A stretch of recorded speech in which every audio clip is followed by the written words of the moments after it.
Hello everyone, welcome to this YouTube channel. आज की video में हम डिस्कस करने वाले हैं इंक्रीजिंग और डिक्रीजिंग फंक्शन के बारे में। इससे नेक्स्ट वीडियो में हम डिस्कस करेंगे इससे रिलेटेड क्वेश्चंस के बारे में।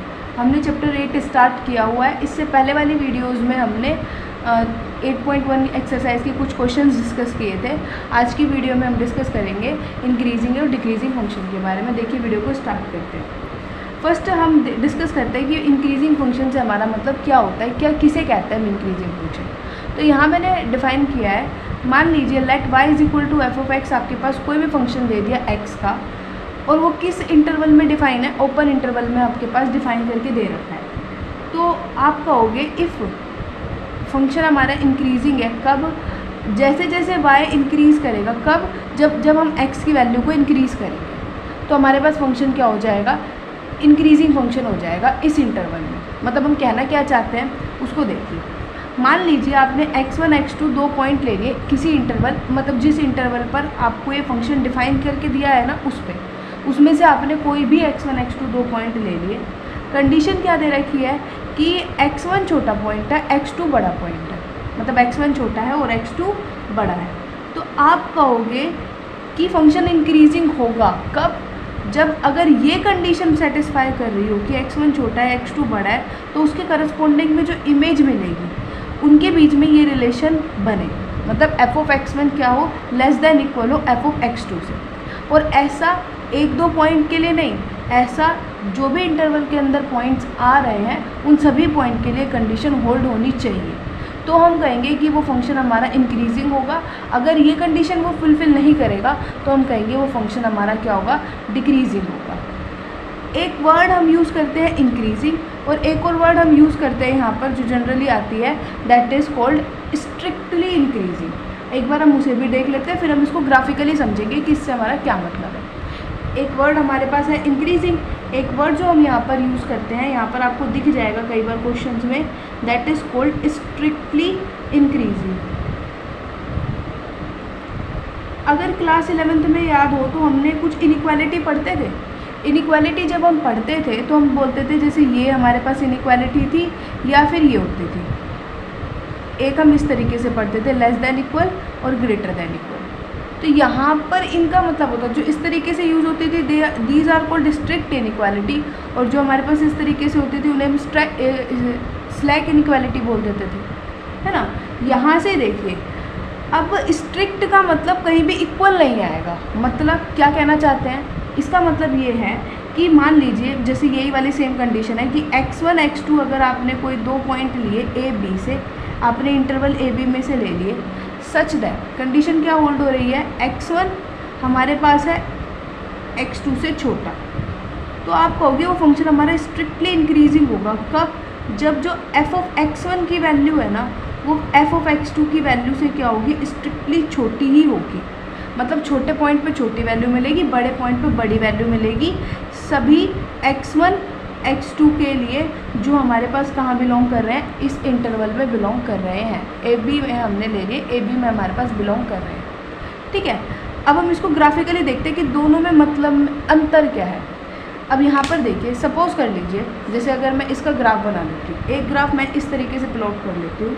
मैंने कोई भी ग्राफ बना लिया इस तरीके से, ये ले लिया, फिर ऐसे ले लिया, फिर ऐसे ले लिया, ठीक है।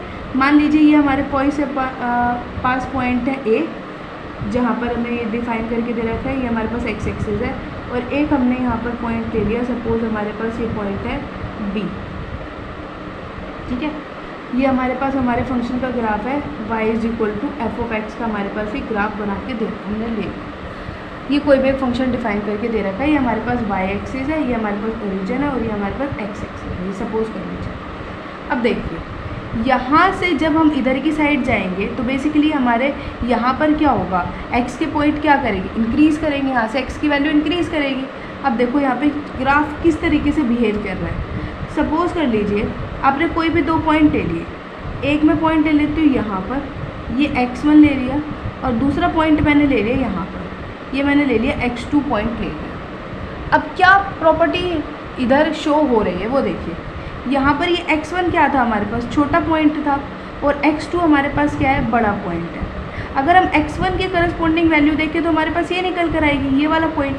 x2 के कोरस्पॉन्डिंग हम वैल्यू देखें तो हमारे पास ये निकल कर आएगी। यहाँ से मतलब क्या हुआ कि जब x1 छोटा था और x2 बड़ा था तो यहाँ से हमारे पास निकल कर आया f ऑफ x1 क्या हो गया हमारे पास f ऑफ x2 से छोटा हो गया। यहाँ फंक्शन इंक्रीज करा। लेकिन ऐसा भी तो हो सकता है, मान ये जैसे हमारे पास यहाँ है, यहाँ पर सपोज़ कर लीजिए एक पॉइंट आपने यहाँ पर ले लिया x3। यहाँ पर अगर हम देखें जो x2 की वैल्यू है यहाँ पर वही x3 की वैल्यू है।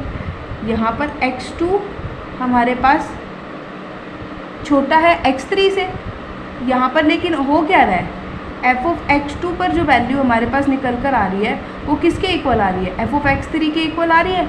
ऐसा हमें देखने को मिल रहा है ना, f ऑफ x2 हमारा किसके इक्वल है, f ऑफ x3 के इक्वल है। लेकिन फिर हम आगे बढ़ते हैं, यहाँ पर हमने एक और पॉइंट ले लिया, क्या ले लिया, x4 पॉइंट ले लिया, इसके करस्पॉन्डिंग हमने वैल्यू निकाली, वो यहाँ निकल कर आई। अब हमारे पास क्या हो रहा है भाई, x3 हमारे पास छोटा है x4 से, और जो इसके करस्पॉन्डिंग वैल्यू निकल कर आ रही है वो हमारे पास निकल कर आ रही है f ऑफ x3। देखो f ऑफ x3 यहाँ रही और f ऑफ x4 हमारे पास यहाँ रही, जो कि किससे बड़ी है, f ऑफ x3 से बड़ी है। अब यहाँ पर देखो हमारा फंक्शन इंक्रीज तो कर रहा है, लेकिन कुछ पॉइंट पर उनकी वैल्यू, जो पॉइंट पर जो फंक्शन की वैल्यू है वो इक्वल भी हो सकती है।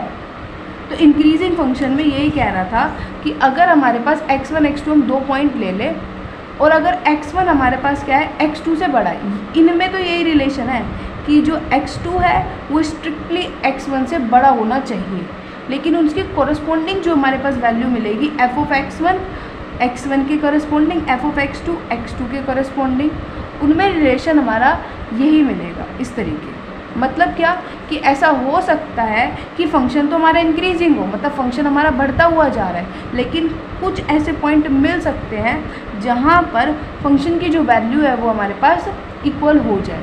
तो इस तरीके के फंक्शन को हम बोलते हैं, ये हमारे पास बनेगा इंक्रीजिंग फंक्शन। ये हमारे पास क्या बन जाएगा, इंक्रीजिंग फंक्शन बन जाएगा। ठीक है, नाउ हम डिस्कस करते हैं स्ट्रिक्टली इंक्रीजिंग फंक्शन को, जो हमने बात करी थी उसको ग्राफिकली अच्छे से समझते हैं क्या है। देखिए स्ट्रिक्टली इंक्रीजिंग में क्या है, स्ट्रिक्टली इंक्रीजिंग में उसने साफ साफ कहा था, अगर यहाँ देखें तो, कि अगर आप 2 पॉइंट ले रहे हैं x1 x2 आपने ए बी में से ले लिए, मतलब जो भी आपके पास जिस इंटरवल में फंक्शन डिफाइन करके दे रखा है उसमें आपने 2 पॉइंट ले लिए, x1 x2 आपने ले लिए, और कंडीशन तो वही होल्ड कर रही है कि x1 छोटा पॉइंट x2 बड़ा पॉइंट। x1 के करस्पॉन्डिंग में जो भी आपके पास वैल्यू आई f ऑफ x1 और जो x2 के करस्पॉन्डिंग में वैल्यू आई f ऑफ x2, वो स्ट्रिक्टली बड़ी होगी। मतलब किसी भी पॉइंट पर अगर आप कोई भी इसमें से पॉइंट ले रहे हो, इंक्रीज़ करते हुए कभी भी हमारे पास 2 ऐसे पॉइंट नहीं मिलेंगे जैसे यहाँ मिल रहे थे कि वो इक्वल हो जाए। तो इस तरीके से हमें दिखाना है। तो मैं एक ऐसा सिंपल सा फंक्शन ले लूँगी, ये हम फंक्शन ले सकते हैं। अब देखिए यहाँ पर क्या प्रॉपर्टी होल्ड हो रही है, ये हमारे पास किसका ग्राफ बनता है, अगर ध्यान हो तो y = x, आइडेंटिटी फंक्शन का ग्राफ बनता है। अब यहाँ पर क्या होएगा भाई, जैसे ही आप x की वैल्यू 1 लोगे, यहाँ पर y की वैल्यू में 1 मिलेगी, x की वैल्यू 2 लोगे, y की वैल्यू में यहाँ पर 2 मिल जाएगी, x की वैल्यू आप 3 लोगे, यहाँ पर y की वैल्यू में 3 मिलेगी, x की वैल्यू 4 लोगे, y की वैल्यू 4 मिलेगी। इस तरीके से हमारा फंक्शन क्या होता जा रहा है, स्ट्रिक्टली इंक्रीज़ होता जा रहा है। और जैसे जैसे पॉइंट बढ़ते जा रहे हैं, देखो x1 1 था, x2 2 था, x3 3 था, x1 हमारे पास कितना था 1 और x2 क्या था हमारे पास 2, स्ट्रिक्टली बढ़ा है। उनके करस्पॉन्डिंग जो हमारे पास इमेज आई वो हमारे पास 1 आई और ये हमारे पास कितनी आई 2 आई। ये कभी भी इक्वल नहीं होने वाली, हमेशा क्या होता रहेगा, बढ़ता रहेगा। तो इस तरीके के फंक्शन को बोलेंगे स्ट्रिक्टली इंक्रीजिंग फंक्शन। इसे क्या बोलेंगे हम, स्ट्रिक्टली इंक्रीजिंग फंक्शन बोलेंगे। मतलब स्ट्रिक्टली इंक्रीजिंग फंक्शन का मैं एक बार दोबारा डिफाइन कर देती हूँ। स्ट्रिक्टली इंक्रीजिंग फंक्शन से हमारा मतलब ये होता है कि जैसे x1 x2 से बड़ा है तो f of x1 f of x2 से बड़ी होगी। कहीं भी ऐसा बिहेवियर देखने को नहीं मिलेगा जैसा इंक्रीजिंग में देखने को मिलता है।